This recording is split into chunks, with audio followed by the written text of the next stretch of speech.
Hi, നമസ്കാരം. ഇന്ന് രാവിലെ ഇറങ്ങിയിരിക്കുകയാണ്. ഇന്ന് ഒരു കമ്പനിയുടെ അവരുടെ രഹസ്യമായിട്ട് അവരുടെ റീറ്റെയിൽ ഷോപ്പിൽ കയറി അവരെ ഇന്ന് പരീക്ഷിക്കണം. അപ്പോൾ അതിനകത്ത് എന്നെ അറിയുന്ന കുറച്ച് പേരുണ്ട് എന്നതുകൊണ്ട് തന്നെ അവരെ ഞാൻ വേറെ എൻ്റെ സ്റ്റാഫിന് വിട്ടിട്ട് ഇരിക്കുകയാണ്. അവരവിടെ പോയിട്ട് ഷോപ്പിൽ കയറിയിരിക്കുകയാണ്.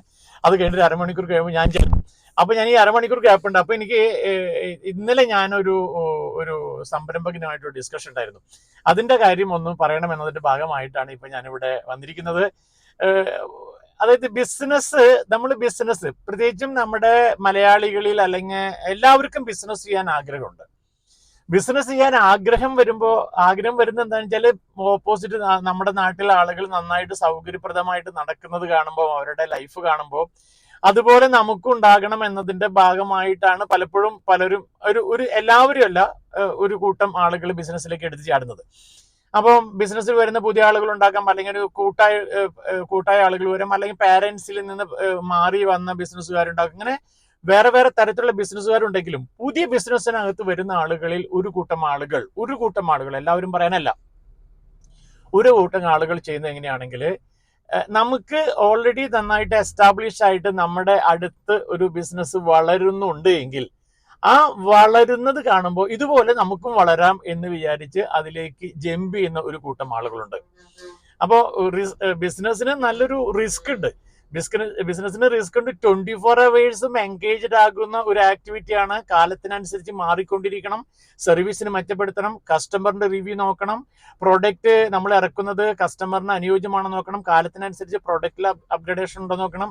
അങ്ങനെ നിരവധി പ്രോസസ്സിൽ കൂടെ കടന്നു പോയാൽ മാത്രമാണ് വളരെ ടൈറ്റ് കോമ്പറ്റീഷൻ നിലനിൽക്കുന്ന നിലത്ത് ബിസിനസ് ചെയ്യാൻ പറ്റുള്ളൂ. അപ്പോൾ ഇതെല്ലാം അത്ര കൃത്യമായിട്ട് പഠിക്കാതെയോ അറിയാൻ ശ്രമിക്കാതെയോ നമ്മുടെ ഓപ്പോസിറ്റ് ഉള്ള ഒരു ബിസിനസ്സിനെ കാണുമ്പോൾ അതുപോലെ നമുക്കും ഫ്ലറിഷ് ആകാം എന്ന് വിചാരിച്ചിട്ട് ബിസിനസ്സിലേക്ക് ജമ്പ് ചെയ്യുന്ന ഒരു കൂട്ടം ആളുകളുണ്ട്. ഇവരെടുത്താണ് എനിക്കിത് പറയുന്നത്. അത്തരം ബിസിനസ്സിലേക്ക് വരാതിരിക്കണം എന്ന് പറയാൻ വേണ്ടിയിട്ടാണ്. ഓപ്പോസിറ്റ് നന്നായി നടക്കുന്ന ആളുടെ ബിസിനസ്സിലേക്ക് വരുമ്പോൾ ഉണ്ടാവുന്നത്, ആ ബിസിനസ് നന്നായി പോയി എന്ന് പച്ച പിടിച്ച് വരണ സമയത്ത് നിങ്ങൾ കാണുന്ന ആ പച്ചപ്പ്, നിങ്ങളൊരു ഇമ്മീഡിയറ്റ് സ്ഥാപനം തുടങ്ങി വരുമ്പോൾ നിങ്ങൾ കൂടുതൽ മാർക്കറ്റ് ചെയ്യുന്നു. അങ്ങനെ മാർക്കറ്റ് ചെയ്ത് വരുമ്പോൾ അവിടെ വന്നു കയറിക്കൊണ്ടിരിക്കുന്ന കസ്റ്റമറുടെ ഒരു മാർക്കറ്റ് ഷെയർ നിങ്ങൾ അടിച്ചു മാറ്റുക എന്നത് മാത്രമേ നടക്കുന്നുള്ളൂ. അപ്പോൾ അദ്ദേഹം നന്നായിട്ട് വരുന്ന സമയത്താണ് പച്ചപ്പ് കാണുന്നത്. ഈ പച്ചപ്പ് കാണുമ്പോൾ അവിടുത്തെ ബിസിനസിന്റെ മാർക്കറ്റ് ഷെയറിനെ നമ്മൾ അടിച്ചു മാറ്റുന്നു. ആ അടിച്ചു മാറ്റുമ്പോൾ നമുക്കൊരു 5-6 മാസം അല്ലെങ്കിൽ 2-3 വർഷം നമുക്ക് ഭയങ്കര സുഖമായിട്ട് തോന്നും. അദ്ദേഹം ഉണ്ടാക്കിയെടുത്ത ഒരു മാർക്കറ്റാണ്, ആ മാർക്കറ്റിന്റെ ഷെയർ എടുക്കുന്നു. അപ്പൊ എന്ത് സംഭവിക്കുന്നു? നമ്മുടെ ക്യാപിറ്റൽ ഇൻവെസ്റ്റ് ചെയ്താൽ കളിക്കുന്നത്, നമുക്ക് ലാഭമായി തുടങ്ങിയിട്ടുണ്ടാവില്ല. പക്ഷെ മറ്റാളത്തെ ലാഭത്തിലേക്ക് എത്തുന്ന സമയത്താണ് നമ്മൾ വന്നിരിക്കുന്നത്. അപ്പൊ അദ്ദേഹത്തിന്റെ ബിസിനസ് പതുക്കെ അവിടെ ഡിക്ലൈൻ ചെയ്യുന്നു. അപ്പൊ ഡിക്ലൈൻ ചെയ്യുമ്പോൾ ആള് കാലത്തിനനുസരിച്ച് അവിടെ അപ്ഗ്രേഡേഷൻ വന്നിട്ടുണ്ടായിരുന്നെങ്കിൽ നമുക്കൊരു പക്ഷെ പറ്റില്ലായിരുന്നു. അപ്പൊ ആള് അപ്ഗ്രേഡേഷൻ വരാതെ നിൽക്കുന്നുണ്ടെങ്കിൽ പതുക്കെ ആ ബിസിനസ് നമ്മുടെ മേഖലയിൽ നിന്ന് പോകും. നിങ്ങൾ ബിസിനസ്സിലേക്ക് വരും, നിങ്ങൾ കുറച്ചു കാലം എസ്റ്റാബ്ലിഷ് ചെയ്യും.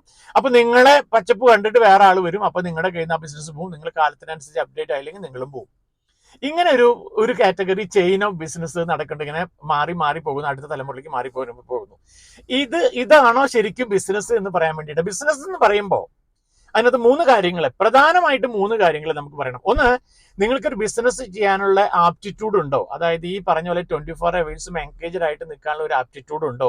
അതിനൊരു വിഷ്വലൈസ് ചെയ്ത് കാണാൻ, ഇല്ലാത്ത കാര്യങ്ങളെ കണ്ടു മനസ്സിലാക്കാനും അതിനെ ഇവിടെ അഡോപ്റ്റ് ചെയ്യണമെന്നുള്ള ഒരു ചിന്ത നമുക്കുണ്ടോ? ഒരു വിഷ്വലൈസിങ് അല്ലെങ്കിൽ ഒരു റിസ്ക് ഫാക്ടർ എടുത്തിട്ട് ഒരു ചങ്കൂറ്റം കാണിക്കാനുള്ള ഒരു ധൈര്യമുള്ള ആളുകളായിരിക്കണം ഒരു ബിസിനസ്സുകാരൻ. അങ്ങനെയാണെങ്കിൽ തന്നെ അദ്ദേഹത്തിന്റെ കയ്യിൽ അല്ലെങ്കിൽ അദ്ദേഹം കണ്ടെത്തുന്നതിൽ ഈ മാർക്കറ്റിൽ ഉള്ളതിനേക്കാൾ വ്യത്യസ്തമായിട്ടൊരു പുതിയ ഐഡിയ, ഒരു പുതിയ ആശയം എന്റെ മനസ്സിലുണ്ടെങ്കിൽ നമുക്കൊരു ബിസിനസ്സിൽ വരാം. ആ ഐഡിയ ഇവിടെ ഇല്ലാത്തൊരു കാര്യം നിങ്ങൾ കൊണ്ടുവരികയാണ്. ഫോർ എക്സാമ്പിൾ, ലോണ്ടറി എന്ന് പറയുന്നത് നിങ്ങൾ കൊണ്ടുവരികയാണ് എന്ന് പറയുകയാണെങ്കിൽ, അത് ഓർഗനൈസ്ഡ് സെക്ടറിലേക്ക് കൊണ്ടുവരികയാണെങ്കിൽ ഇപ്പൊ നമുക്ക് ഈയിടെ കാണാൻ പറ്റുന്ന ഒരു ബിസിനസ് ആണത്. അപ്പൊ അത് കൊണ്ടുവരുന്നുണ്ടെങ്കിൽ, അങ്ങനെ ഒരു സാധനത്തിനെ നിങ്ങൾ ഒരു പുതിയ ഐഡന്റിറ്റി, ഒരു പുതിയ ബിസിനസിനെ നിങ്ങൾ ഐഡന്റിഫൈ ചെയ്യുന്നുണ്ടെങ്കിൽ അതൊരു ബിസിനസ്സിന് ഒരു സാധ്യതയാണ്. നമ്പർ 1. നമ്പർ 2, ഇവിടെ ഇപ്പൊ ചെയ്തുകൊണ്ടിരിക്കുന്ന ഒരു ബിസിനസ്സിന് നിങ്ങൾക്ക് കസ്റ്റമറിന് വാല്യൂ അഡീഷൻ ആയിട്ട് എന്തെങ്കിലും നിങ്ങൾക്ക് എക്സ്ട്രാ പ്രൊവൈഡ് ചെയ്യാൻ കഴിയുന്നുണ്ടെങ്കിൽ, ഇന്നലത്തെക്കാട്ടിലും കൂടുതൽ നിങ്ങൾക്ക് പ്രൊവൈഡ് ചെയ്യാൻ പറ്റുന്നുണ്ടെങ്കിൽ, കസ്റ്റമറിന് കുറേ കൂടെ ബെനിഫിറ്റ് ആയ കാര്യങ്ങൾ നിങ്ങൾക്ക് ഷെയർ ചെയ്യാൻ പറ്റുന്നുണ്ട് എങ്കിൽ അതായത് ഇന്നലെ അനുഭവിച്ചതിൽ നിന്നൊരു വേറൊരു കസ്റ്റമറിന് ഒരു എക്സ്പീരിയൻസ് കൊടുക്കുന്നതിലേക്ക് സർവീസിനെയോ പ്രൊഡക്റ്റിനെയോ നിങ്ങൾക്ക് മാറ്റാൻ കഴിവുള്ള ഒരു ഐഡിയ നിങ്ങൾക്ക് ഉണ്ടെങ്കിൽ അത് നിങ്ങൾക്ക് ഇവിടെ നിങ്ങളുടെ ബിസിനസ്സിനെ കൊണ്ടുവരാൻ പറ്റുന്ന ഒരു സാധ്യത, രണ്ടാമത്തെ സാധ്യതയാണ്. അപ്പൊ രണ്ട് സാധ്യത. മൂന്നാമത്തെ സാധ്യത എന്ന് പറയുന്നത് നമ്മുടെ ഇവിടെ ഇല്ലാത്ത ഒരു ആശയം വേറെ സ്ഥലത്ത് വളരെ എസ്റ്റാബ്ലിഷ് നടക്കുന്നുണ്ട്, വേറെ സ്റ്റേറ്റ് നടക്കുന്നുണ്ട്, വേറൊരു കൺട്രിയിൽ നടക്കുന്നുണ്ടെങ്കിൽ ആ ഒരു ഐഡിയ നമ്മുടെ നാട്ടിൽ വന്ന് ഇംപ്ലിമെന്റ് ചെയ്യാൻ പറ്റും. അങ്ങനെ ഒരു ഇംപ്ലിമെന്റ് ചെയ്യാൻ പറ്റുന്നുണ്ടെങ്കിൽ, for example day to day എന്ന് പറഞ്ഞ ഒരു സ്ഥാപനം പറയുവാണെങ്കിൽ, ഇപ്പൊ വിദേശത്ത് ദുബായിൽ ഇപ്പോൾ ഡേ ടു ഡേ ഷോപ്സ് ഉണ്ട്. ഡേ ടു ഡേ ഷോപ്സ് എന്ന് പറയുന്ന എല്ലാ സാധനങ്ങളും എല്ലാം നമുക്കൊരു കൊടക്കീഴിൽ കൊണ്ടുവരാൻ പറ്റും. ഇതിന്റെ ബിസിനസിന്റെ സാധ്യതകളെയും അതിന്റെ ഫീസിബിലിറ്റി ഷെഡ്യൂൾ ഞാൻ ഇവിടെ പറയുന്നില്ല. അങ്ങനെ ഒരു ബിസിനസ്സിനെ വേറെ നാട്ടിലുണ്ട്, നമ്മുടെ നാട്ടിലില്ല. ഒരു ബിസിനസ്സിനെ നിങ്ങൾക്ക് ഇവിടെ കൊണ്ടുവരാൻ പറ്റുന്നുണ്ടെങ്കിൽ അതും ഒരു ബിസിനസ് സാധ്യതയാണ്. അതായത് ഒരു 3 കാരണങ്ങളാണ് ഒരു ബിസിനസ് സ്റ്റാർട്ട് ചെയ്യാനുള്ള ഒരു 3 കാരണങ്ങളാണ്. ഒന്ന് നിങ്ങളുടേതായ ഒരു ഐഡിയ ഉണ്ട്. 2 നിങ്ങൾക്ക് ഇവിടെയുള്ള ബിസിനസ്സിന് കുറെ കൂടെ വാല്യൂ അഡീഷൻ ചെയ്യാൻ പറ്റുന്ന കുറച്ച് ഫെസിലിറ്റീസ് അല്ലെങ്കിൽ സർവീസ് പ്രൊഡക്റ്റ് നിങ്ങളുടെ കയ്യിൽ എക്സ്ട്രാ ഉണ്ട്. 3 ഇവിടെ ഇന്നും നിലവിലില്ലാത്തൊരു ബിസിനസ്സിന് വേറെ രാജ്യത്ത് കണ്ടു, അതിനോടെ കൊണ്ടുവരാം. ഇങ്ങനെ ബിസിനസ്സിന് എന്തെങ്കിലും ഒരു സാധ്യതകൾ, കസ്റ്റമറിന് ഒരു പുതിയ എക്സ്പീരിയൻസ് കൊടുക്കാൻ പറ്റുന്ന തരത്തിലേക്ക് ഒരു സാധ്യതയുള്ള എന്തെങ്കിലും ഒരു ആശയം ഉണ്ടെങ്കിലാണ് ഒരു ബിസിനസ്സിലേക്ക് വരേണ്ടത്. നേരെ മറിച്ച് ഓപ്പോസിറ്റ് നിൽക്കുന്ന ആളുടെ ഫോട്ടോ കോപ്പി എടുത്തിട്ട് ഒരു ബിസിനസ് ചെയ്യാൻ വരുമ്പോൾ എന്ത് സംഭവിക്കുന്നു വെച്ചാൽ അദ്ദേഹം മരിക്കുന്നു, കുറച്ചു കാലം നിങ്ങൾ നന്നായി മരിക്കുന്നില്ല എന്ന് തോന്നുന്നു, കുറച്ച് കഴിയുമ്പോൾ നിങ്ങളും മരിക്കുന്നു ബിസിനസ്സിന്. ഈ സംഭവം ഉണ്ടാവാതിരിക്കാൻ ശ്രദ്ധിക്കണം. ഇതെനിക്കറിയില്ല ആരോട് പറയും, നമ്മുടെ ഇവിടെ പ്രത്യേക നിബന്ധനകളൊന്നും ഇല്ലല്ലോ. അതായത് ഇവിടെ ഇന്ന ബിസിനസ് ചെയ്യാൻ പാടില്ല, ഈ കാറ്റഗറി ഇന്ന ആള്. അങ്ങനെ വരുമ്പോൾ ബിസിനസ്സുകാർ തമ്മിൽ എന്താ പറയുക മത്സരിച്ചിട്ട്, അതായത് റെഡ് ഓഷൻ സ്ട്രാറ്റജി എന്ന ബുക്കിനകത്ത് പറയുന്നത് പോലെ തമ്മിൽ മത്സരിച്ച് അങ്ങോട്ടും ഇങ്ങോട്ട് രക്തക്കളമായി കിടക്കുന്ന കടലുകളായിട്ട് മാറുന്നുണ്ട് നമ്മുടെ സമൂഹം.